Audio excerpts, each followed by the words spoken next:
Good morning once again, dear colleagues.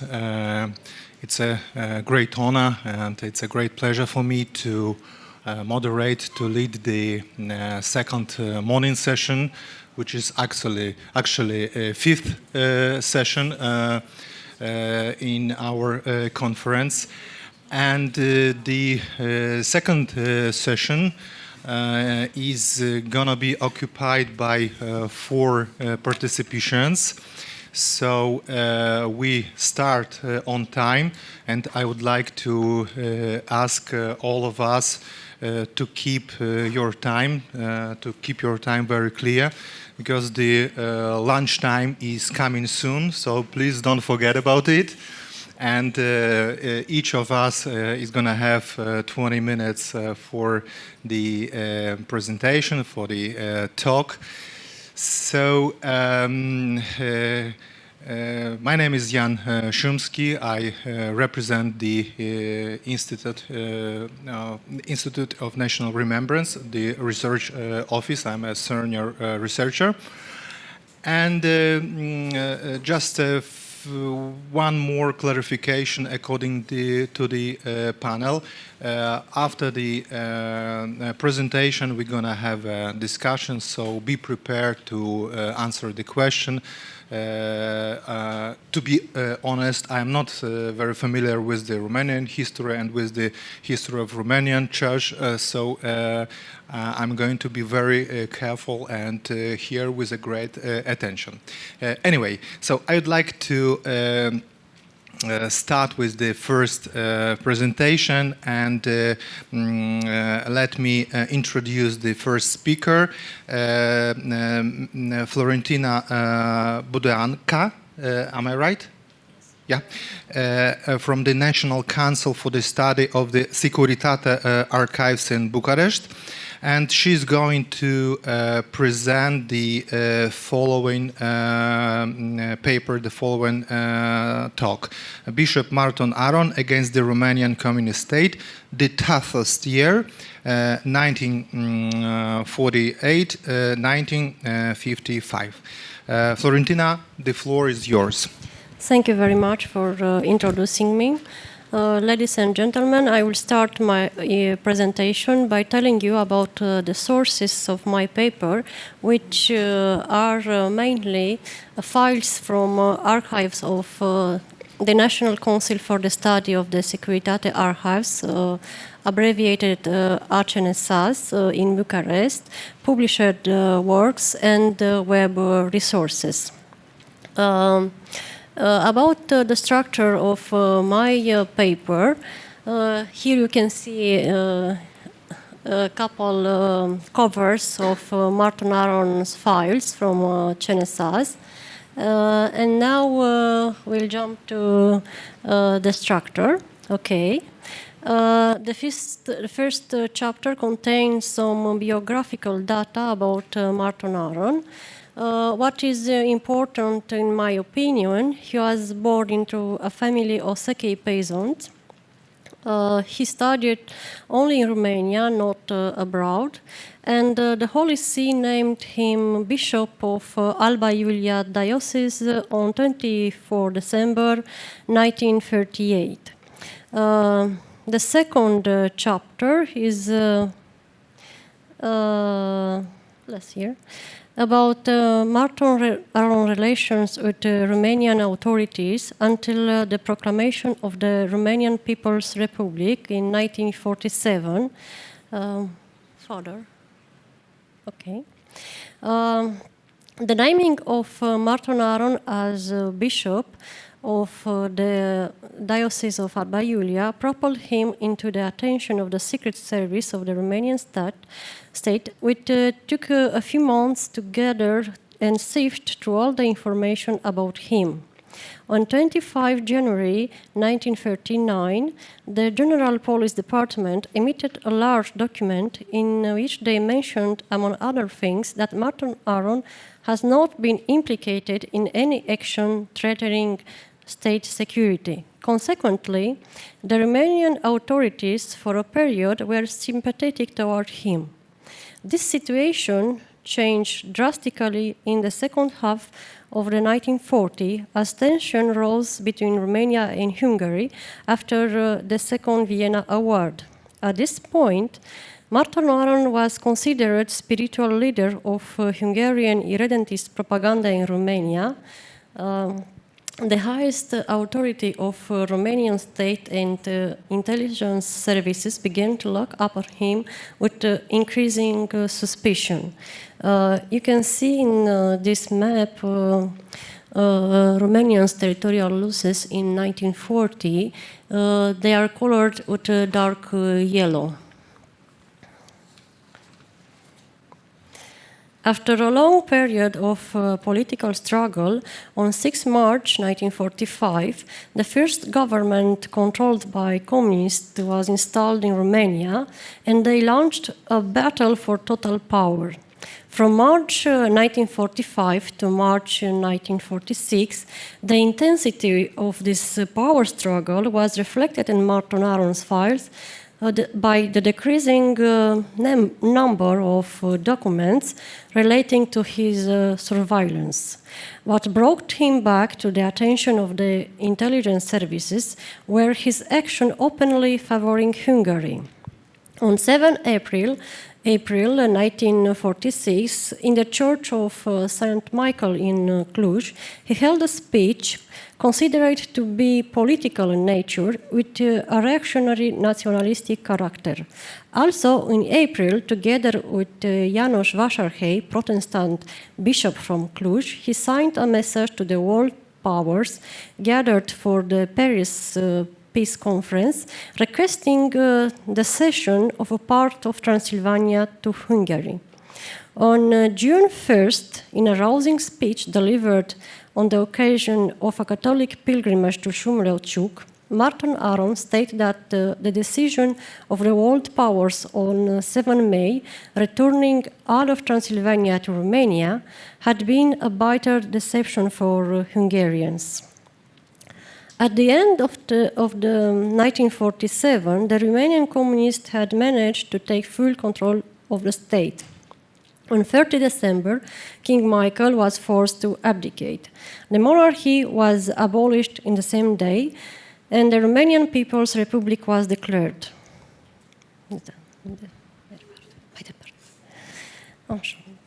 The third chapter is about Márton Áron relations with the communist authorities until his arrest in 1949. The communists were now free to initiate a complex process to change Romanian society, which involved anti-religious policies inspired by Soviet principles and methods.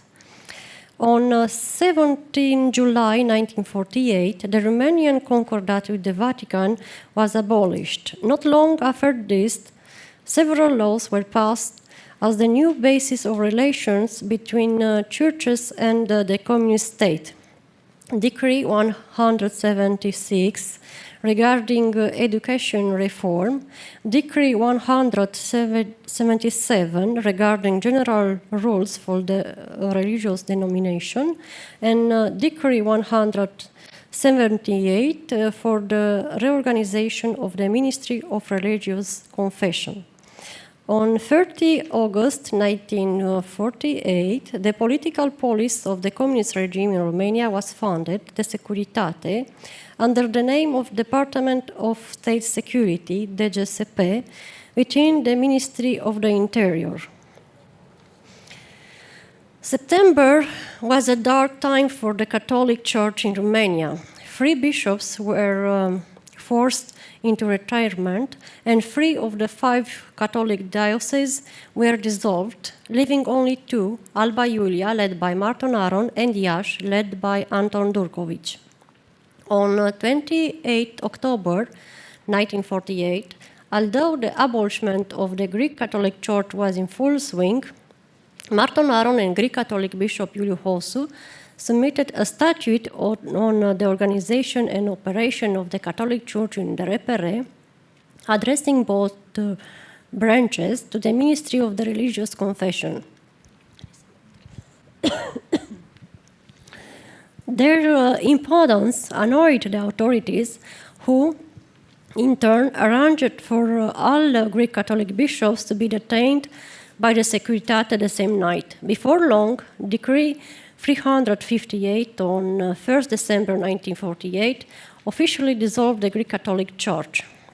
In his circulars from August to December 1948, Márton Áron openly criticized the measures taken by the state against the Catholic and Greek Catholic churches, and he called for the priests to offer their full support to the persecuted Greek Catholic clergy and believers. On 10 March 1949, the Securitate issued a personal record of Márton Áron detailing all of the information gathered about him until that moment. Among other things, it was mentioned that he was the spiritual leader of the Hungarian resistance movement. Likewise, his personal record contained a detailed inventory of the orders, pastoral letters, declaration through which he fought communist ideology and the measures taken by the communist regime against the church. Finally, on the last pages, it claims that the Vatican has assigned him to guide the Catholic resistance in Romania. So, it is no surprise that during his final pastoral visitation before his arrest in the Catholic communities of Czech country, 13 May, 16 June 1949, Márton Áron was observed at every step by Securitate officers and informants. The crucial event that roused the interest of the political police was the pilgrimage to Șumuleu-Ciuc of 3-5 June. The Securitate officers maintained that the pilgrimage had the character of a political demonstration of the Catholic Church resistance to the current regime's reforms. You can see there a picture from this pilgrimage. Márton Áron enters on a horse, on the back on the horse, in town Șumuleu-Ciuc. The fourth chapter of my paper is about the arrest, investigation, and trial of Márton Áron.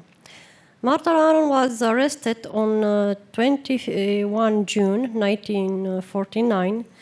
Upon his arrest, he was taken to the Securitate in Sibiu, and there, during the night of 21 June, he was transferred to Bucharest and incarcerated in the basement of the Ministry of the Interior. On 23 July 1951, Márton Áron was put on trial together with 7 other political and cultural figures of the Hungarian minority. None of them were clergy members. On 6 August, Márton Áron was convicted to hard labor for life and 10 years loss of rights. Further, the sentence called for the confiscation of his property and payment of courtroom expenses.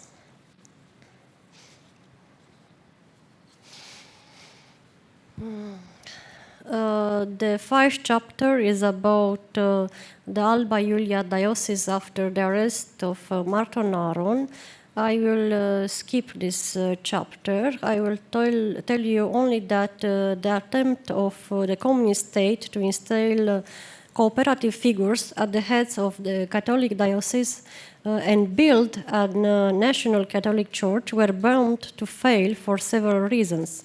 The democratic priests had lost their legitimacy upon being excommunicated by the Holy See. The Church continued to have official leadership established secretly through the substitute ordinaries, and the majority of Catholic priests, monks, and believers firmly resisted. 6 chapters is about Márton Áron in the communist gulag.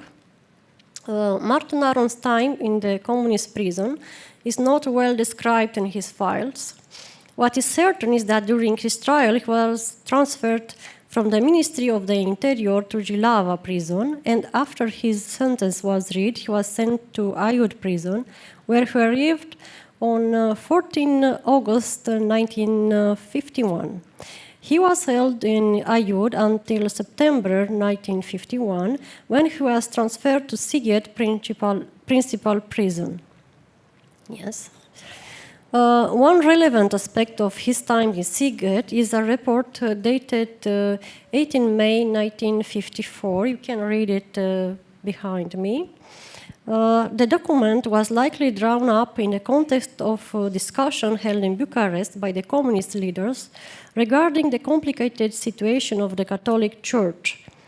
In January 1954, only 3 bishops were left in the country, were still alive in Romania.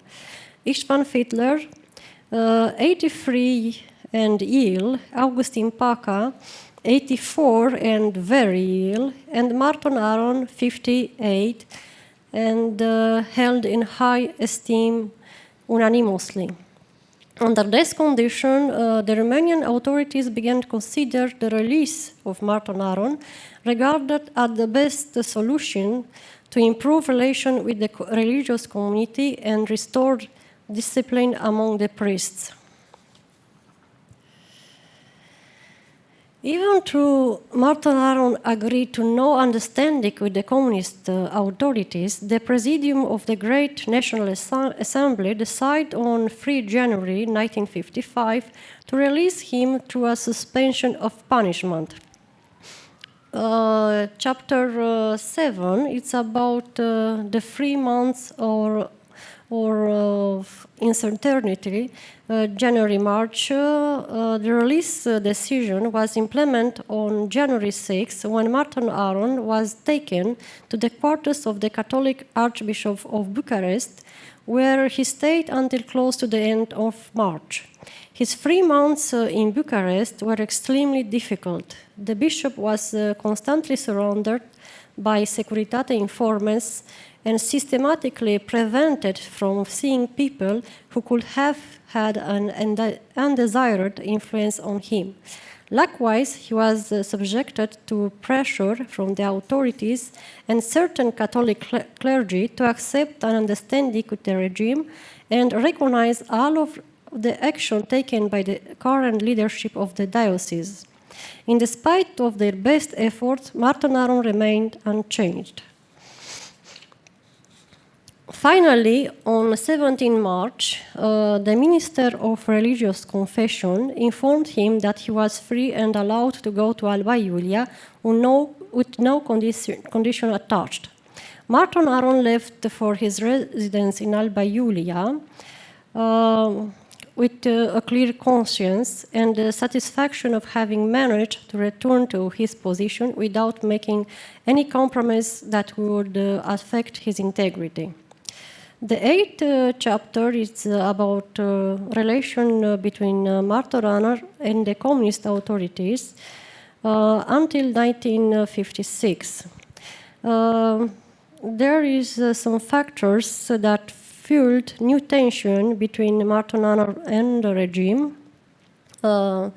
In short, he was very brave.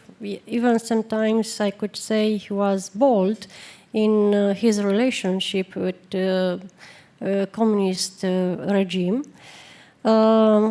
He saw him as a threat to national security. You can read behind me some examples of Márton Áron action.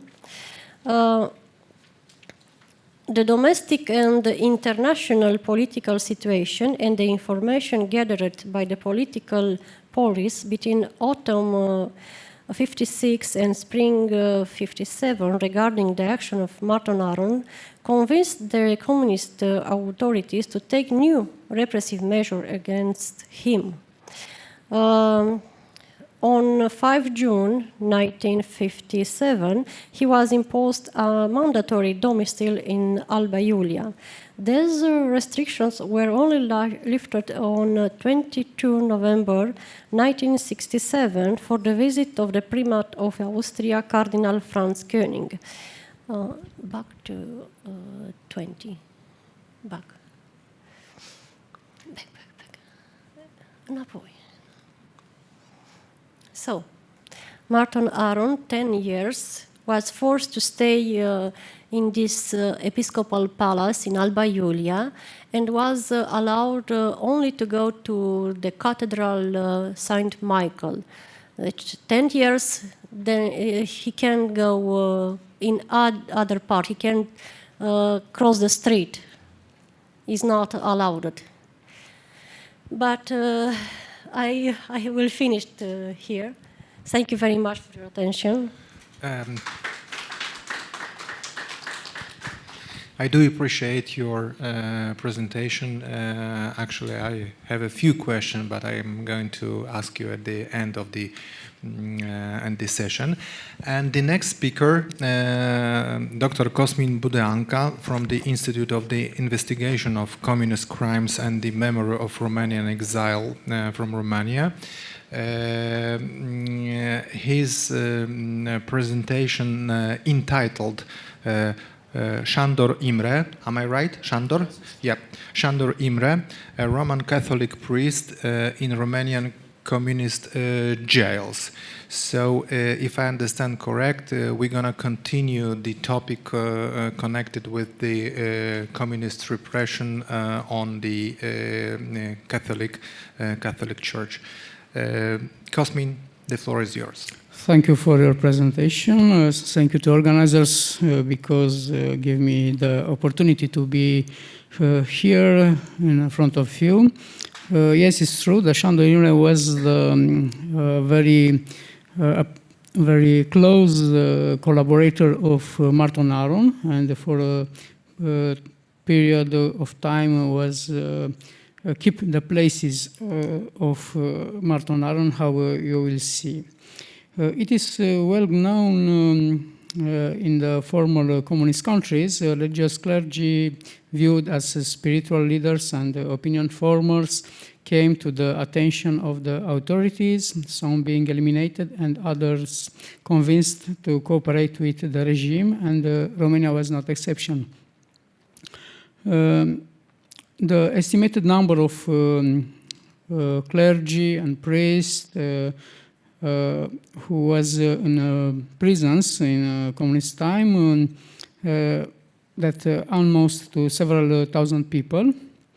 One of the many priests who passed out these prisons and ultimately lost his life due to the conditions was Sandor Imre, Archbishop of the Romanian Catholic Church in Romania.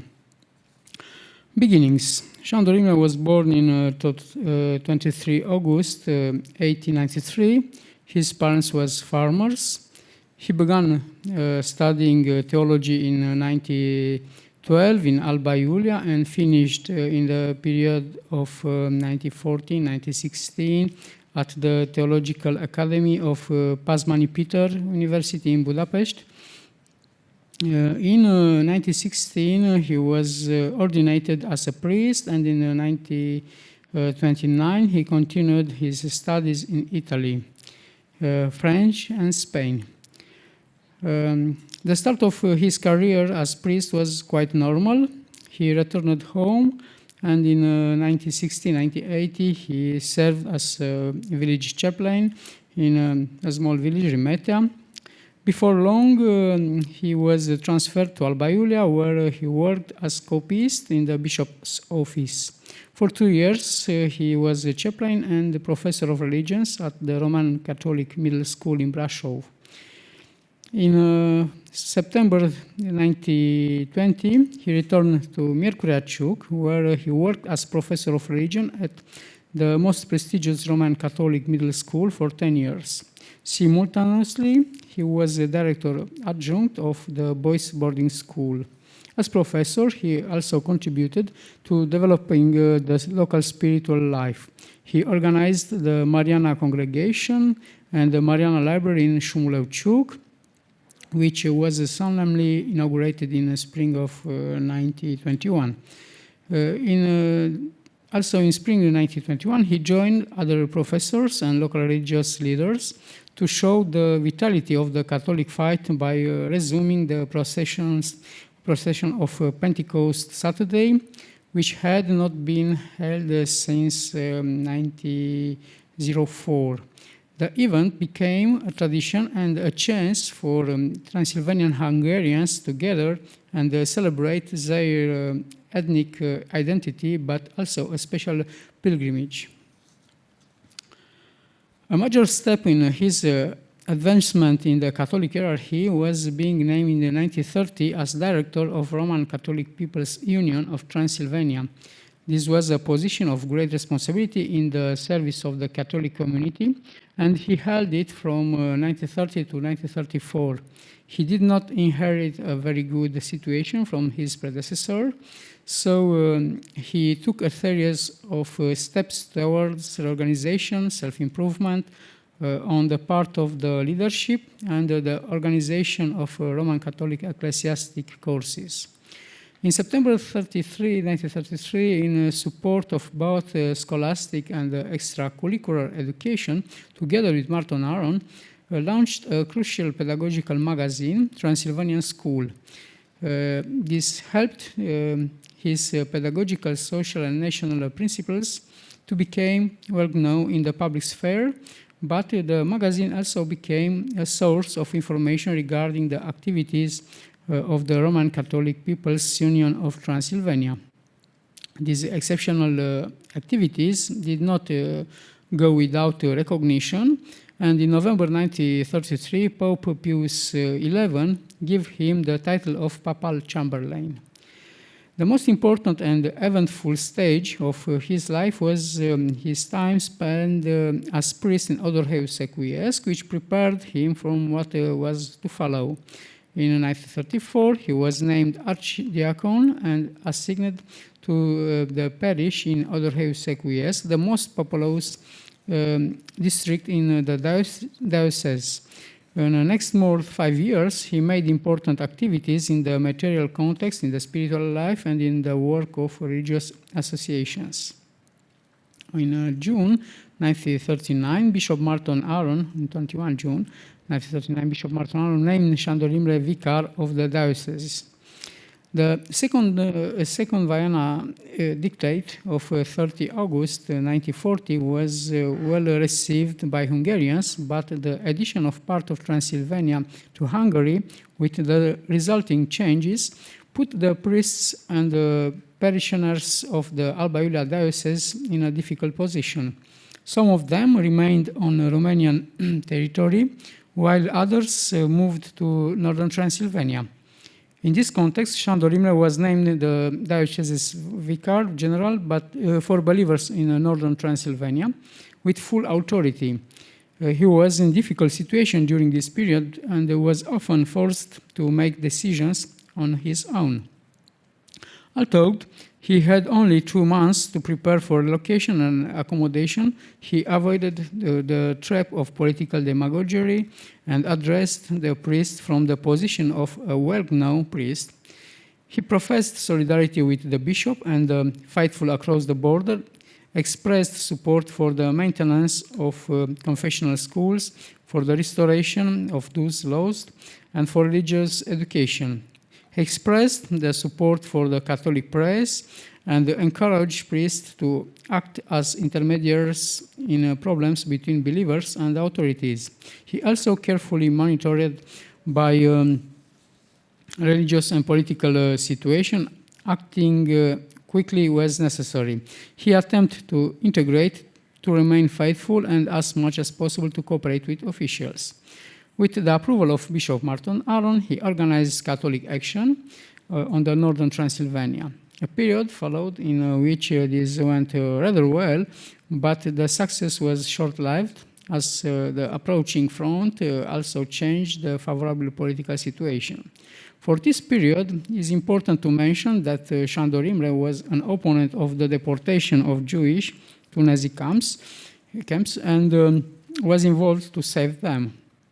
After 23 August 1944, when Romania changed the alliance with Germany, with support from Márton Áron and the elites of Transylvanian Hungary, he began to prepare for the imminent changes.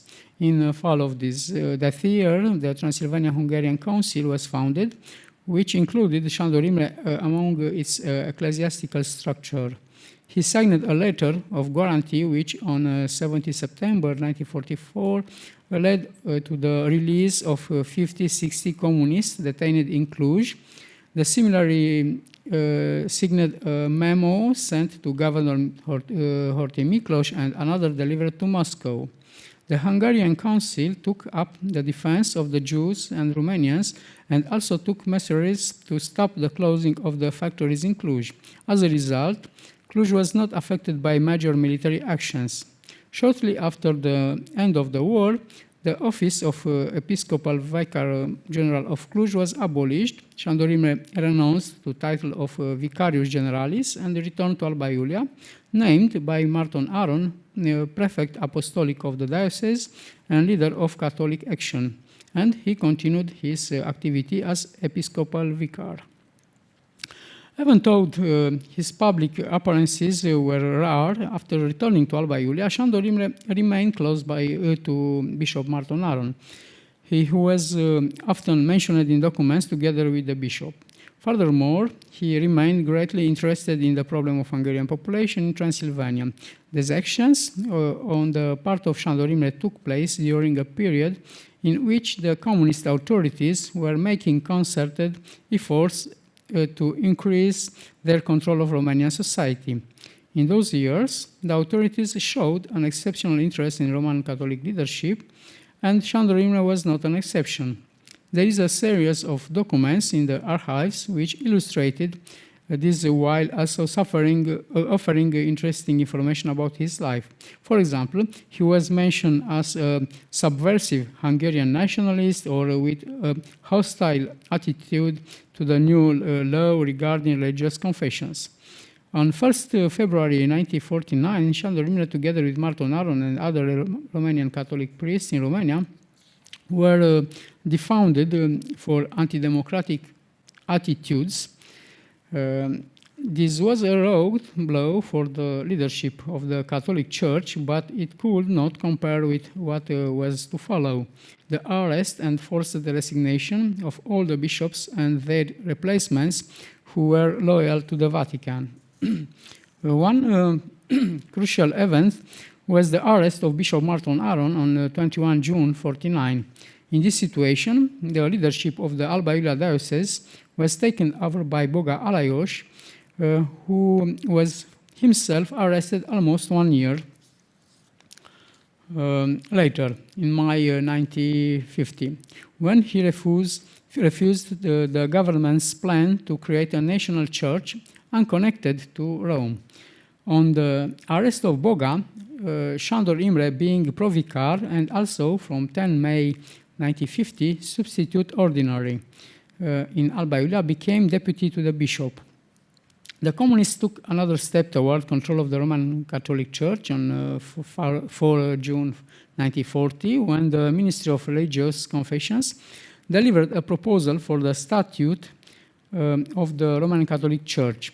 On 16 July, Sandor Imre sent a letter to the ministry relating the fact that he had received the proposal and pointing out that the Roman Catholic Church in Romania is not entitled to take action unilaterally regarding separation from the Vatican and adopting a new statute. He simultaneously requested that the proposal be sent to the Vatican for approval and asked permission to send it himself, as only the Pope was qualified to make such a decision. He also sent the letter addressed to the ministry to the archpriests beneath him, who in turn should relay it to the priests for all to know.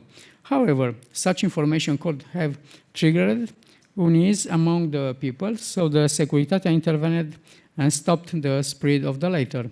His correspondence with the Minister of Religious Confessions continued and can be considered in the same way against the new communist directions.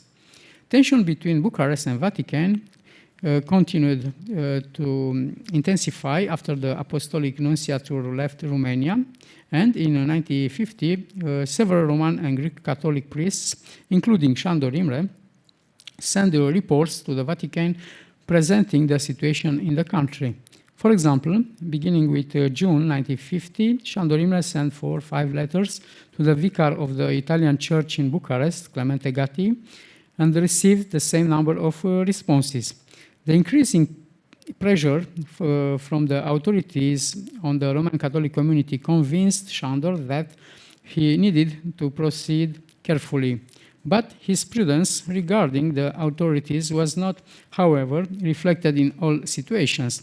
Regarding the statute, he would not waver from the position stated by Bishop Márton. It is important to keep in mind that the ordinary in Alba Iulia was also authorized by the Vatican to deal with the Ministry of Religious Confessions on behalf of the diocese, which had been dissolved in 1948, and Sandor's actions were approved by the Roman Catholic Church. His inflexibility toward the communist authorities, like that of his superior Márton Áron, was not without consequences. On 11 March 1951, Sandor Imre was arrested on a warrant from the Securitate. His arrest was followed by a home search in his presence. Several notes and official and personal correspondence were found and confiscated. After his arrest, he was interrogated from June until October 1951 for espionage, and he was also held in a Jilava prison near Bucharest. The investigation officially ended in 25 October 1951. Alongside Sandor Imre, other priests and the nuns were also involved in the trial. All of them were accused of the crime of high treason, favoring the criminal, crimes against humanity, omission of the nuns, and holding foreign currency. As far as Sandor was concerned, it was considered that he was accused of the crime of high treason based on the fact that he sent information to the Vatican. On 14 January 1952, he was sentenced to 25 years of hard labor, confiscation of his property, and 10 years loss of rights for crime of high treason, as well as paying trial fees. After the process, he sent in Jilava Penitentiary, and after a few days at Sighet Principal prison, nicknamed Elites Prison, where he shared a cell with Márton Áron and his other priests and the high officials of the Roman Catholic and Greek Catholic churches. During the 3 years he spent in detention at Sighet, he endured the extremely harsh conditions of the prison, starvation, cold, lack of medicine, and administrative abuses. Most of the clergy at Sighet were moved to other penitentiaries, and Sandor Imre was transferred to Râmnicu Sărat prison, where he arrived on 22 March 1955. Râmnicu Sărat is known for the solitary confinement and, like Sighet, utterly insufficient food, health, and medical care. Considering the prison's specialization, maximum isolation, there is little information available about the final month of his life. Sandor Imre's final months of life at Râmnicu Sărat were marked by his advancing age and health problem that worsened throughout his detention. The priest Gheorghe Pătrașcu, also detained in Râmnicu Sărat prison, recalls Sandor Imre and the conditions they endured in his memories. And quoted, "In Râmnicu Sărat, you could make a fire in your cell, but it took dexterity and experience to light a fire with 2-3 coals and 3 chunks of wood. Monsignor Sandor was very clumsy in this regard, and I could hear the guard. We couldn't see each other as we were isolated, shouting, 'How are you so old and you can't light a fire?' I think the filth and later the cold made him sick, and without proper treatment, he died in that prison." On 28 February 1956, Sandor Imre passed away. he was 63 years old. In an official statement on 1st March, the cause of death was given as hypertonic disease and cerebral atherosclerosis. That was natural. Considering the information from the few documents preserved in archives with testimony regarding conditions at Râmnicu Sărat prison, we can conclude that the priest Gheorghe Pătrașcu was correct, and the cold and the lack of medical treatment played a decisive role in his death. Sandor Imre was buried in the cemetery in Râmnicu Sărat, but as with other political prisoners who died in communist prisons, the exact location is unknown. Although this current presentation is biographical, it is not only about Sandor Imre, but also about a part of the history of Roman Catholic Church in Romania and the Hungarian community in Transylvania, but in the interwar period and the early years of communism.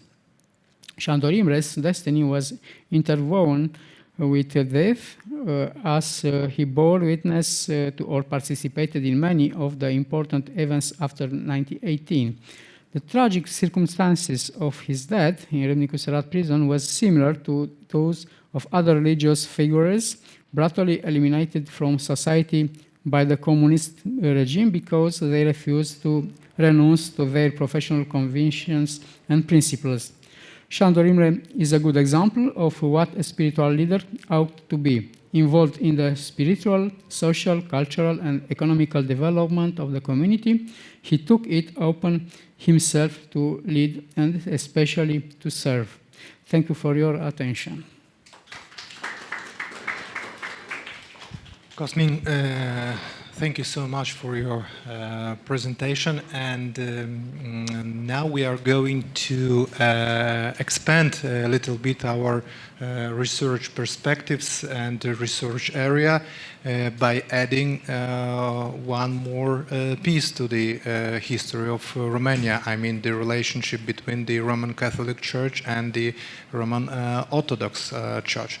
So I'm very pleased to announce the the following speaker, Dragoș Ursu, who is affiliated with the National Museum of the Union and the University of Alba, Iulia. And his paper, his presentation entitled Biographies of Christian Resistance in Communist Romania, priest Iovan, and the context of the recalibration of relation between the Romanian communist regime and the Romanian Orthodox Church. Dragoș, go ahead. Thank you. Hello, everyone. I'm glad to be here today at this conference dedicated to the churches behind the Iron Courtain. Although I have been in Poland before, this is my first visit in Warsaw. So I thank to the organizers very much for inviting me, especially Mr. Rafał Latka. In my presentation, I will talk about a particular case, the biography of the priest Ioan, which is an excellent example for understanding the dynamics of religious life in communist Romania. In order to understand the case of Ioan, I need to explain the general context of the relationship between the state and the church during the communist period. Therefore, please understand if I go a little over allotted time. Ioan was a clergyman who lived between 1922 and 2008 and who was imprisoned by the communist regime for religious beliefs during 3 periods, between 1945 and 1974, 6 months in 1966 and 3 months in 1970. His case is all the more interesting because he's also imprisoned after general amnesty in 1964. There are 2 dimensions to the theme I'm going to pursue, which intersect in Ioan's biography. On the one hand, there is a repressive policy of the communist regime towards religious life in general and the Orthodox Church in particular. On the other hand, Ioan's biography is also about how the Orthodox Church deal with the anti-communist resistance of some of its members. Because of his intransigence, Iovan was also punished by the Orthodox Church. And so you are faced with an apparent paradox. For his religious motivated anti-communism, the priest Ioan ends up being repressed by the regime and punished and marginalized by the church. In order to understand this paradox, it is necessary to examine the nature of the Ioan anti-communist resistance, his vision, his actions, his affiliation, within the general framework of the relations between the state and the church during the communist period. The communist religious policy in Bucharest was inspired, obviously, by the Soviet model. After the Second World War, Stalin abandoned the brutal repression of the 20s and 30s. Thus, in the Romanian case, the regime sought to drastically limit the autonomy of the Orthodox Church by controlling it politically and informative. In return, the Church continued to carry out its activities, theological, pastoral, or liturgical. As far as the church was concerned, especially at the level of the hierarchs, they had to accept the general policy of the regime and instead try to widen the framework of the church autonomy. The exponent of this policy of survival was Patriarch Justinian. In short, Justinian tried to strengthen the church internally, developing monasticism, intellectual training of clerics and monks, increasing sources of funding, while publicly demonstrating support for regime. To make this policy consistent, Justinian tolerated clerics with anti-regime political backgrounds, even surrounding himself with politically convicted clerics, but did not encourage open anti-communist attitude that led to direct confrontation with the regime. To return to the priest Ioan, he was born in northwest Transylvania in 1922, the son of the clergyman Iovan, who was delegate to the 1980 National Assembly in Alba, Iulia, where the decision to unite Transylvania with Romania was taken. He studied theology in Cluj in the 40s and was a student of Florea Mureșan, a leading figure of the 20th century Transylvanian Orthodoxy. Florea Mureșan suffered during the communist period for his anti-communist stance and died in Aiud prison. In 1984, Ioan was ordained by Bishop Nicolae Popovici, another figure of church who suffered during the communist period. He was forced to retirement in 1950 because of his anti-communist position. These two personalities, Florea Mureșan and Nicolae Popovici, has a strong influence on Ioan, reinforcing his anti-communism. Also in 1948, Ioan was appointed confessor to the Vladimirești Monastery in Galați County in southeastern Romania on the border with Soviet Union. This monastery was famous at that time thanks to the vision of a nun, Veronica Gurău, who in the 40s had several visions in which the Virgin Mary appeared to her and asked her to build a convent of virgins. To the fame of this convent added the spiritual attitude of Ioan, the practice of frequent communion of nuns and faithful of a pronounced discursive anti-communist. Ioan's vision was clear. The newly installed communist regime is a wild beast of apocalypse, which wants to destroy the church. Therefore, it must be fought, first of all, on spiritual level, through the spiritual preparation of the faithful. It is worth nothing that in the time of Ioan, the convent grew to over 300 nuns. Such a large living monastery with an explicitly anti-communist attitude, right on the border with USSR, with Soviet Union, was intolerable for the communist regime. This is why the pressure on the monastery and the priest Ioan began. The regime, who not wanting to pressure on the monastery to take the form of the persecution of the faith, asked the church to take a stand against what was happening in Vladimirești. And now with a sensitive aspect of the church position opens up. On the one hand, especially in the early 50s, Patriarch Justinian and other bishops supported the Vladimirești monastery. However, under pressure from the regime, which did not tolerate such openly anti-communist manifestation, the Patriarch tried to moderate priest Ioan. On the other hand, Ioan liturgical practices, though theological valid, were viewed with suspicion by other clerics. The frequent communion, but especially the collective confession, were contested as innovation by some traditionalist monks. There were also suspicion about the validity of the nun Veronica's vision. Priest Ioan refused to request of the Bishop of Galați and the Patriarch for a softening of his attitude. Moreover, he openly rejected Patriarch Justinian's intention to bring him to Bucharest as priest in the Patriarchal Cathedral, with the Patriarch waiting to remove him from the Vladimirești monastery in order to ease the pressure of the Securitate. Ioan and the monastery staff wrote an extensive memoir to the Synod of the Orthodox Church, openly criticizing the compromise policy of the hierarchs and accusing them of betraying the faith and God.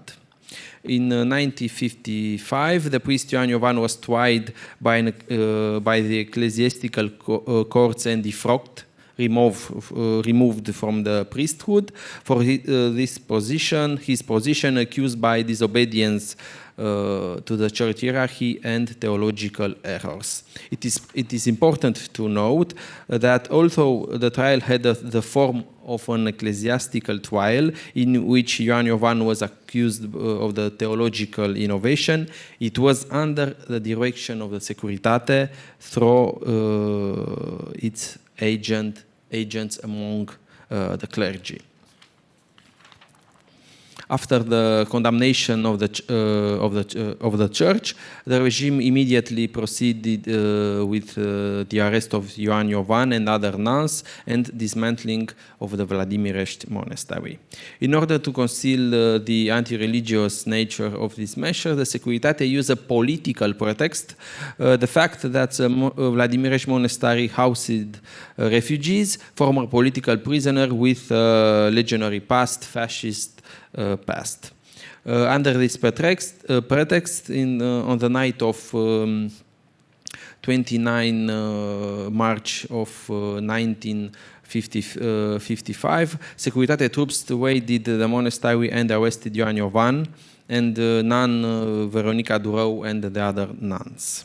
Ioan was initially sentenced to death, but his sentence was commuted to life imprisonment. After passing through Galați, Jilava, and Gherla prisons, he ended up in Aiud. Here he was one of the priests who led an intensive spiritual life. He used to celebrate the liturgy, Mesa, in his cell every day, obviously in secret. Because of his position, Ioan was considered by both the other prisoners and the regime to be one of the pillars of the resistance in the prison. This earned him repeated punishments, days in solitary confinement. Ioan also refused to be re-educated in Aiud prison. After the amnesty of the political prisoners in 1964, priest Ioan continued his spiritual activities. First of all, he was unsuccessful in his attempt to cancel his defrock. On the one hand, Patriarch Justinian regarded him with suspicion because of his radical past, and on the other, the Securitate service, through its agent in church, made sure that Ioan was not admitted to the clergy. At the same time, at his attempts to rehabilitation, Ioan resumed contacts with the former nuns of Vladimirești, serving clandestinely alongside them. Obviously, his position again attracted reprisals from the Securitate, who arrested him in March 1966 after a flagrant delicto.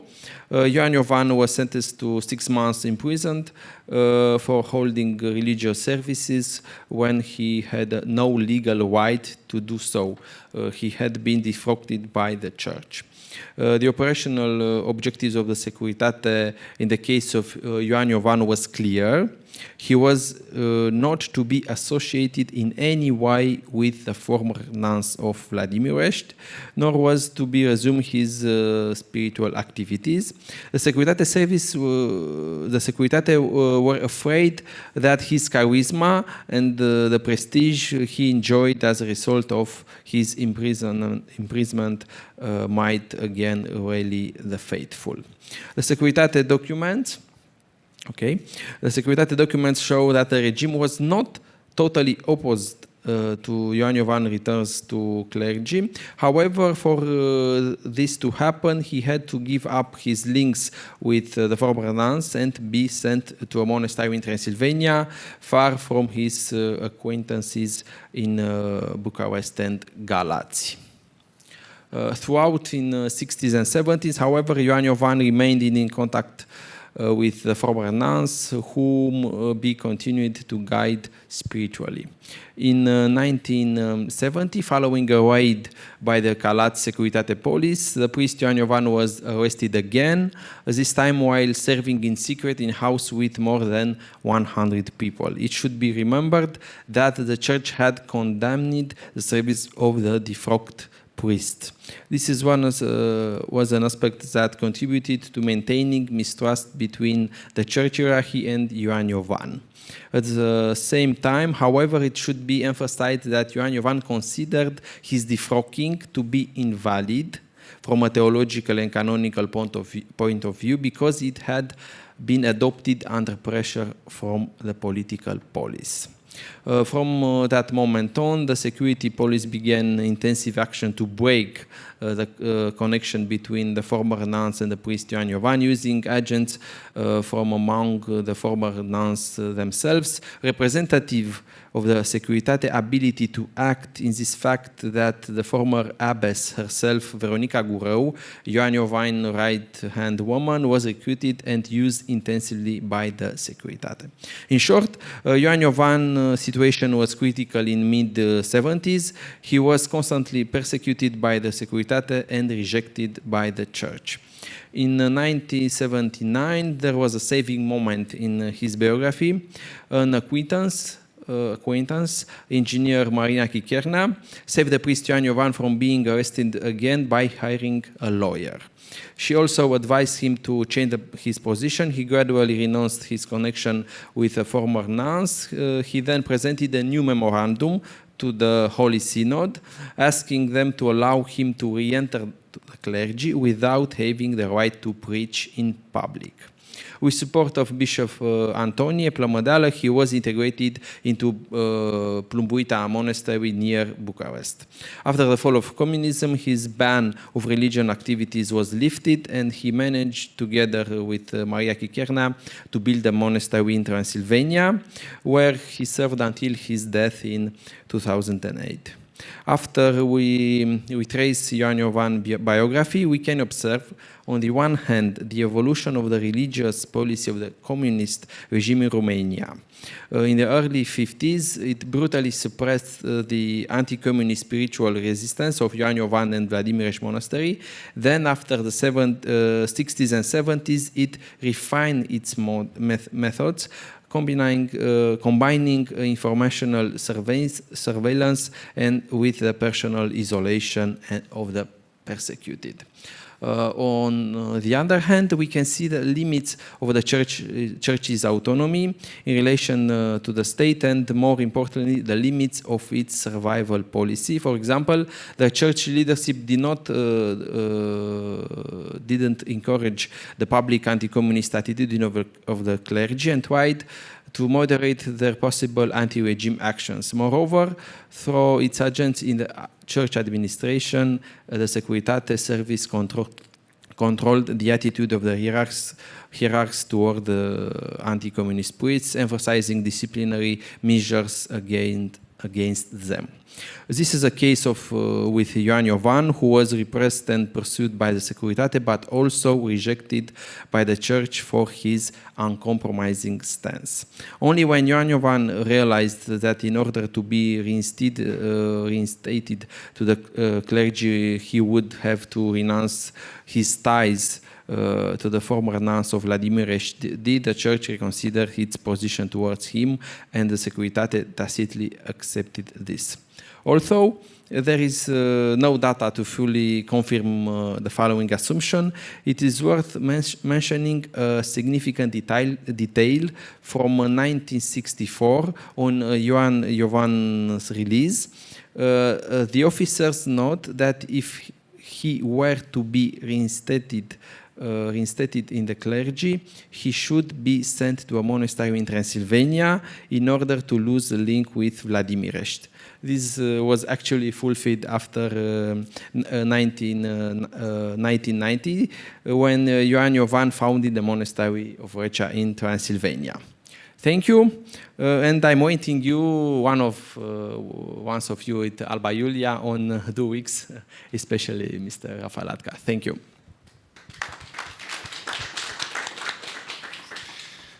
Thank you for your talk, for the invitation, and for the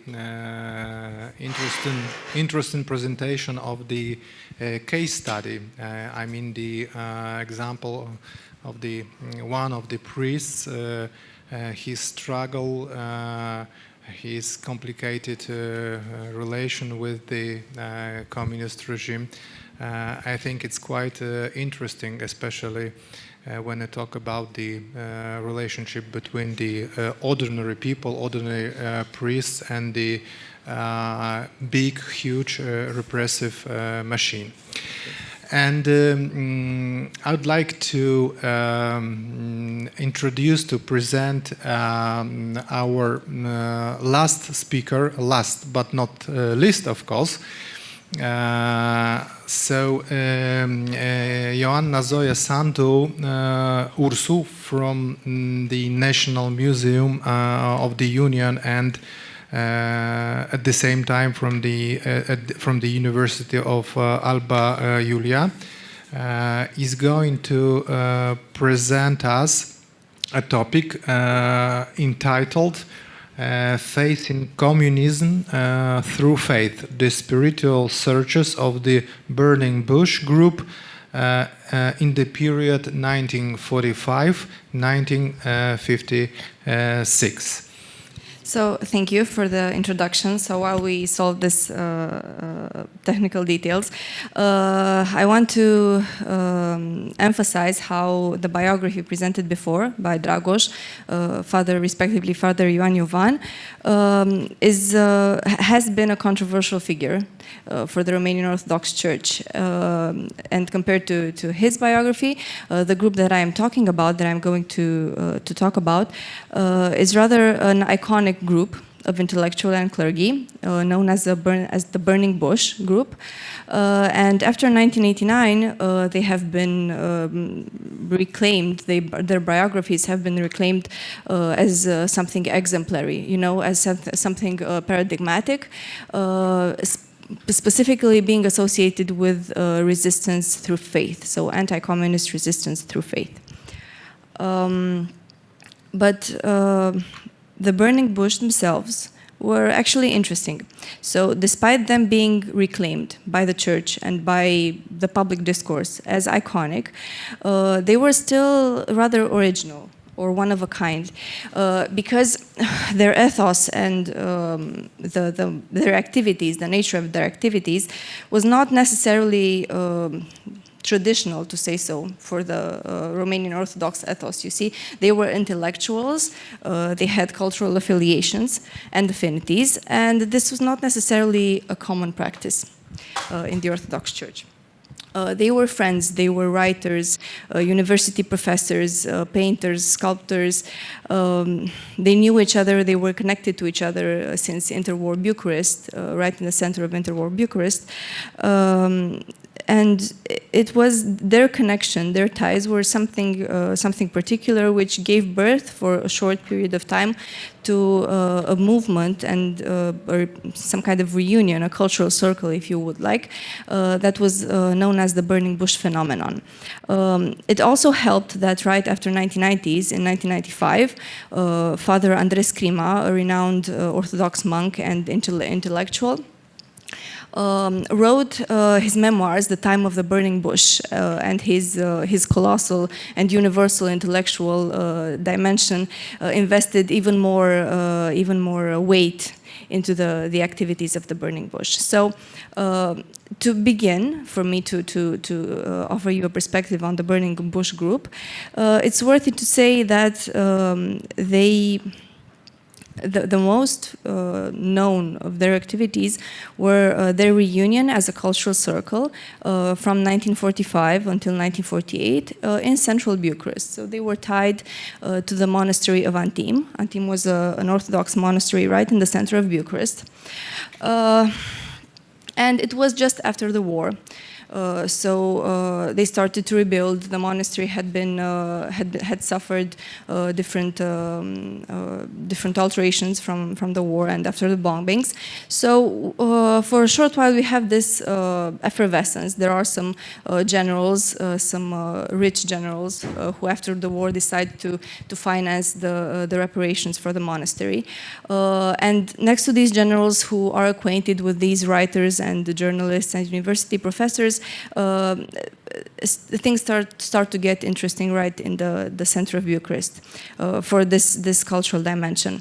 But the characters involved, as I mentioned, some of them knew each other and previously had this kind of interests. So the interests of cultural meetings, of cultural reunions, but also anchoring them in the knowledge of the Orthodox faith. Since they met for the first time in such a form, in the form of a cultural reunion or a spiritual retreat, in 1943 in Chernivtsi, at the invitation of another acquaintance of theirs, Metropolitan Titsi Medrea. They reconvened there for a week, and for a week they took part in the liturgical service and also met one another and held lectures with theological titles, such as The Relics of Saint Stephen and the Eternity of the Body, Knowledge and Asceticism, The Transfiguration of Christ and the Redeeming Beauty, The Prayer of the Heart and the Holy Hesychasm. So this was the nature of their preoccupations. As I mentioned, they had this intellectual background, and also you could say they came from the lines of the elite, you know, interwar elite. But most importantly, another thing that was at the basis of this group was the friendship between journalist Sandu Tudor, interwar journalist and writer, a controversial figure as well. Controversial meaning he, as a character, as a personality, he would often enter conflicts into with the other writers and intellectuals of the era. And the university professor Alexandru Mironescu. They were very close, and they both had this common desire to know their religion more, to know Orthodoxy more, and to deepen their faith. And the means to deepen their knowledge into Orthodoxy was the prayer of the heart, hesychasm. So appealing to the tradition, to the mystic tradition of the Orthodox Church, repeating the name of Jesus Christ in the Jesus prayer, Jesus, Son of God, have mercy on me, the sinner. This was the method in which they envisioned and tried to approach and to deepen their faith. But since they were intellectuals, they would not only speak about the prayer and practice the prayer, but also infused their own experience and their own vast knowledge, cultural knowledge, into what they did. So from 1945 until 1948, they reconvened, they met, they would meet, I don't know, weekly or twice a month at the monastery of Antim in Bucharest, and their meetings would take place on Sunday afternoons. And on Sunday afternoons they would hold public lectures. But also the most important members of the group would also meet on Thursday afternoons and reconvene and also discuss literary works and theological concepts and so on. So this was the kind of activity that consecrated the burning bush of Antim into public memory. So after 1990s, when the public discourse looked for exemplary figures of communist repression, the burning bush came into attention, not only because their biographies were they lacked any kind of political affiliation, right? So there was not this any kind of issue of political identity, but also due to their lovely cultural background, which was not traditional to the Orthodox Church, but the Orthodox Church was quick to adopt it. And when generally speaking about the communist repression against the Church and biographies, exemplary biographies of priests, you will often find members of the burning bush among the ones referred to. So I initially had prepared the timeline for you to properly illustrate just briefly how these years during which the burning bush were active at this monastery in Bucharest, 1945 and 1948, were not just ordinary years, you know. So in 1944 we had this coup d'etat on 23rd of August when the members of the political parties and the Communist Party as well, along with King Michael, overthrow the Antonescu government, the Second World War government, who was an ally of the Germany. And then after turning arms, after 23rd August 1944 until the end of 1947, we had this kind of transition period where the Communist Party and its members gradually grew in their influence. In 1945, we had the first pro-communist prime minister. In 1946, we had fraudulent elections. So throughout these years, you could actually sense in society the growing influence of the Communist Party. And these are the years in which the members of this group, this spiritual circle, if you want, or a cultural circle, we could call it, reunion, met at Antim. And this also led to the discussions if their activity was purely cultural or were they aware of the fact that communism was growing in their influence, the communists were growing in their influence. So after, as I mentioned, these were complicated years, and 1948 was the worst of all. I mean, the beginning of the end, if you would like to call it so. After the abdication of King Michael, as it was said earlier, and the instauration of the People's Republic of Romania, we had all these new laws. So we had a new religious law, a general law on the regime of the cults, a new constitution, new institutions, you know. So from August we had the Securitate, the secret police, and we had many new mechanisms in order to switch and establish proper control of the communist regime onto society. And as it was natural, and I suppose this is valid for most of the countries we have heard so far, after the communist instauration, they went to the liquidation and the elimination of their political opponents, their adversaries. And even though we had clergy imprisoned, that's exactly what I have been discussing these last days, you don't have a religious repression per se. So priests are incarcerated in these first decades, I mean, for the Orthodox Church. I'm referring to the Orthodox Church right now. So they are incarcerated only for political activities. So for supporting armed resistance or the partisans, or for being members in democratic political parties. These are only some of the reasons why priests get to be incarcerated during the first decade of the communist regime. And I noticed this because the repression through which the members of this group, the Burning Bush group, passed, only happened later in a second repressive wave of the regime in 1958. So the first decade of the communist regime was tough and complicated, and we had a lot of arrests. But the members of the Burning Bush group were not among them. So not for their religious activity, not for political activity. Incidentally, the leader of the group, Daniel Sandu Tudor, who became a monk. So I mentioned he was a controversial intellectual. He was married 3 times, and eventually he decided to enter a monastery, and he became a monk and then a priest monk. And as a priest monk, he was incarcerated for something he had supposedly done during the Second World War. So he served 2 years in administrative detention between 1950 and 1952. And he was set free after 1952, and he went to a monastery in the northern part of the country and established there. And he was the abbot there at the monastery of Rarău in the mountains of Neamț. So after 1953, you could say that the regime is kind of more established, so you don't have this direct repression in the same nature as it was in 1948.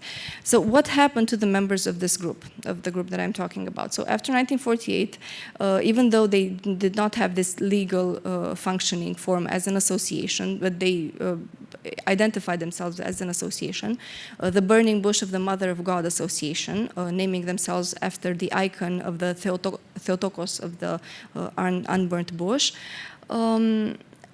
they entered the same regime as all associations. So in 1948, all associations were forbidden. So they stopped their meetings at the Antim monastery as well.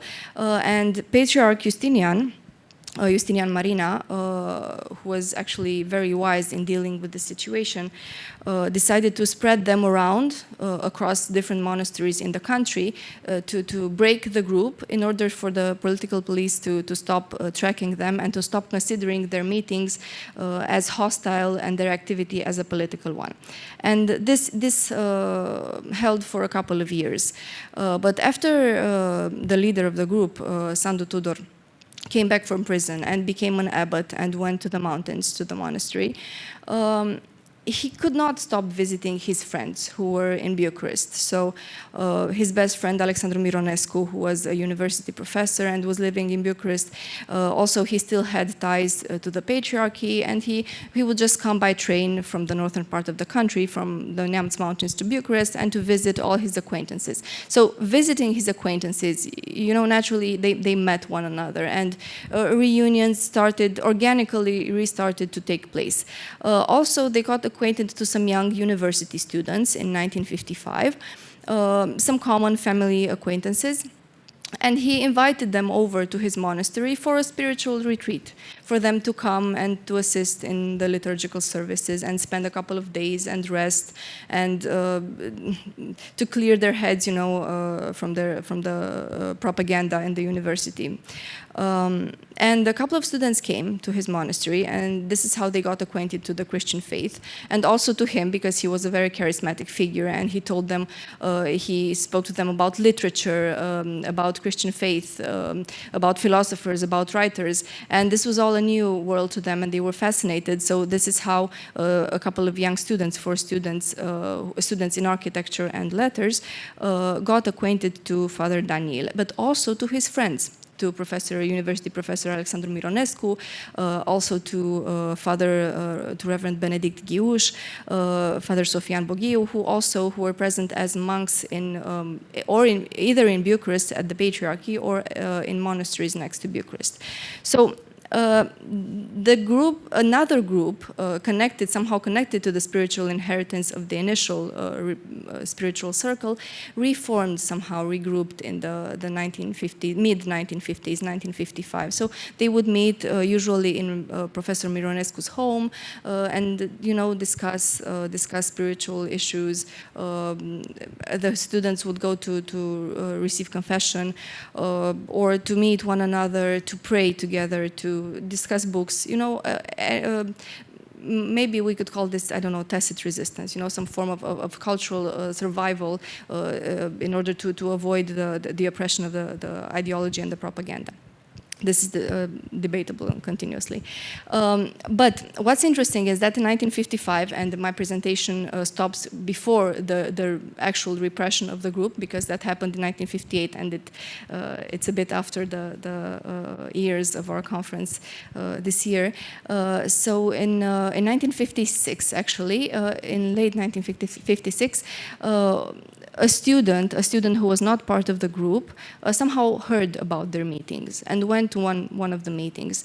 But he was very scared and shocked about what he discovered there. He saw that the people had not necessarily violent, but actually expressed anti-regime views, and that they were, I don't know, maybe mocking the regime and discussing Christian faith.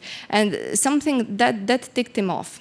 And this character went and complained to a university theology professor who was a personal acquaintance of him, and told him, look what I found here. You see, these people get together, and it's a bit weird. This kind of scares me. I think it's against the regime. What would the regime think about this? The problem is that the university professor to whom this student complained was an agent of the Securitate, and he made this mention, and he took the denounce further. And the Securitate opened a verification file, and then as they checked the facts and noticed that indeed a group of individuals would get together in the house of university professor Alexandru Mironescu, they opened a group surveillance file. And from January 1957 until June 1958, when they were arrested, they documented their meetings and tried to raise all the proofs, the supposed proofs that they would that they led hostile activity against the state. In June 1958, 16 members connected to the group, not all of those who were present in the reunions. The four main students who were connected to the elderly, some of the elderly, but also some theological figures with no connection to the meetings. They were arrested and assembled into a group. And this group, known as the Burning Bush Lot, was arrested in June 1958, and eventually the final sentence was given in November 58, and they would be imprisoned until 1964. And the leader of the group, Daniel Sandu Tudor, now hieromonk Daniel, died in prison in 1963. But why the Burning Bush group is important, and I chose to speak a bit about them, not only for their spiritual preoccupations, but that the fact that their story and their biographies and the way in which the institutions chose to deal with them tie into the larger mechanisms of repression and all those processes. And despite them being for themselves, them being something different, a rediscovery of faith, their unusual biographical backgrounds, a paradigm of spiritual originality inside the Romanian Orthodox Church, which often raised envies on part of different clergy. But all this story fits into the history of repression, because even though they had no direct activity under the regime, their meetings were interpreted as hostile activity led under the guise of the Orthodox cult and the Orthodox religion. And this was exactly one of the attributes of the Securitate, of the political police, one of their work, what they were supposed to monitor. And the interpretation of these facts and turning them into repression tells us more about how the 1958 repression wave went on. So I believe, beyond their biographies and beyond the fantastically original nature of their activities, it's also worth to look at their example to understand more about communist repression. Thank you. Thank you so much for this incredible story, which had been told with the great passion, and I do appreciate. Thank you one more time. And I'd like to open a discussion, and I'd like to ask all of us to finish on time. I mean, to finish our discussion at 1:20, because as I have mentioned before, the lunch time is coming soon, very soon. So coming back to the discussion and taking into account my, I would say, privilege and leading position, I'd like to ask a few questions. And at the same time, I'd like to say thank you for each of you for the short but very intensive course of modern history of Romania, with the special emphasis of the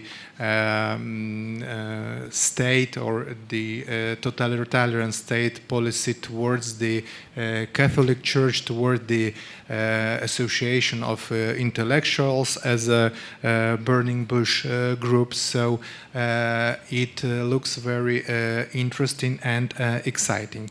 But I'd like to divide my questions on two groups. And the first question I'd like to address to the first group of the speakers, to the Florentina and Cosmin. My question is connected with the special term, I would say, the Soviet advisors in the second half of the 40s in Romania, in their role in the building the system of the communist Gulag. What was the differences between the, I would say, the traditional version of Gulag in Soviet Union, and what was the differences and maybe similarities in forced labor camps in the Romania?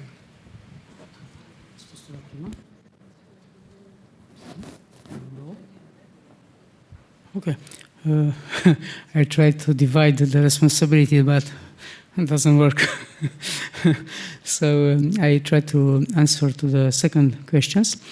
Yes, we use this term, like Romanian Gulag, for what's happening in Romania with political prisons and labor camp, because we have a labor camp, and forced domicile, and comparative with what's happened in the Soviet Union, we can see, of course, some similarity and differences, of course. The similarity are in the types of the prisons, because we have prisons for minors, for women, for men. We have, how I say, labor camps. One of the most famous was the Danube Black Sea Channel. He was started in to the end of the 40s, but after the death of Stalin was closed and reactivated in the 80s. But this was a model imported from Soviet Union. And the same, if we can compare the situation with people who was sent in the extreme east, in Siberia, for example, or in the extreme east forest for working, and where they have controlled freedom, because they have not, I don't say a wall, but they have not possibility to escape. We have approximately similar situation with in the Baragan part of Romania, where the people who was released from the prison was sent for different period of times, maybe 1 year or maybe more, 5 or 6 years, and where they can stay and have not possibility to go. That was semi-control. And the first question, yes, the Soviet influences was very important in the 50s, and in many domain activities, in economical way, in cultural, and in this kind of activity of repression, the Securitate, advisors. Yes, was the Soviet advisors have an important role, and many of the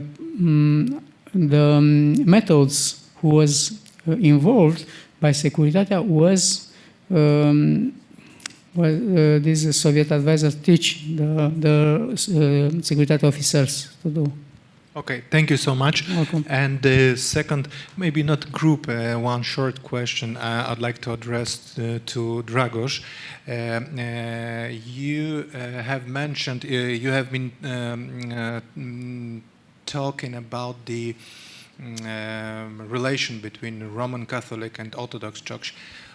Whether any relationship between the Orthodox Church within the Soviet bloc countries. I mean the relationship between the Polish Orthodox Church and the Romanian Orthodox Church during the Stalinist time. I know it was really complicated, but I'm just curious. Okay, I think so. No more.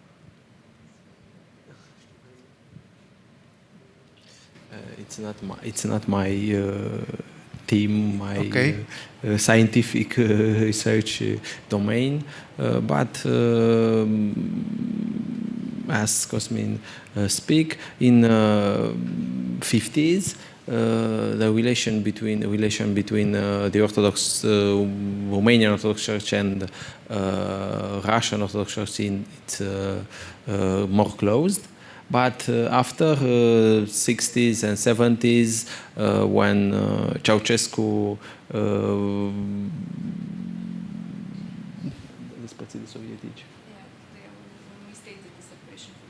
when the Ceausescu separation from the Sovietics, and the Orthodox Church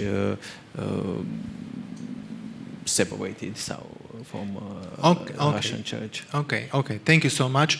So now it's time for the questions. Are there any volunteers, any questions? Don't hesitate.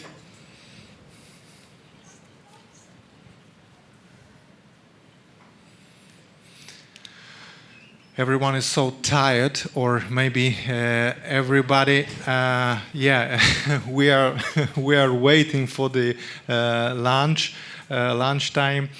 Okay, so if we have no any questions, I'd like to say thank you once again for all our speakers who introduce personally me, and I guess and some of us, into the very complicated and interesting issues of the Romanian history, the history of communist Romania, which was the part of the socialist, of the communist camp. So I can say that it was very useful and very interesting for me personally. And now I'd like to close this part of our conference, this session, and just one small announcement. So we're gonna have a lunch break from 1:20 until 1:40, and we're going to start the sixth panel at 1:40. So thank you one more time, and have a good meal.